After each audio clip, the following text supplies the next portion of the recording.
বাংলাদেশে যদি জান্নাতের সুখ পেতে চান তাহলে অবশ্যই জামাত ইসলামকে সাপোর্ট করেন, ভোট দেন। আসসালামু আলাইকুম রহমতুল্লাহ। সম্মানিত প্রিয় বন্ধুগণ, বিএনপির দিন এখন শেষ হয়ে গেছে। জনগণ এখন বিএনপিকে চায় না, এটা বিএনপি ভালো করে তারা বুঝে গেছে।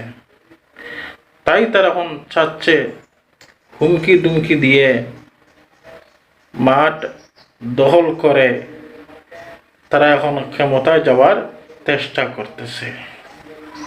সম্মানিত প্রিয় বন্ধুগণ, বাংলাদেশ জামাত ইসলামের আমির ডক্টর শফিকুর রহমান সাহেব যেভাবে যাচ্ছেন, মানুষের দল এনার পিছনেই লাগে আছে। জনগণ এবার জামাত ইসলামকে চায়। চতুর্দিকে জামাত ইসলাম বলে একটা সুর উঠেছে। ইনশাল্লাহ বাংলাদেশ জামাত ইসলামে এবার সরকার গঠন করবে, এটা নিশ্চিত, চিন্তার কোনো কারণ নেই ইনশাল্লাহ।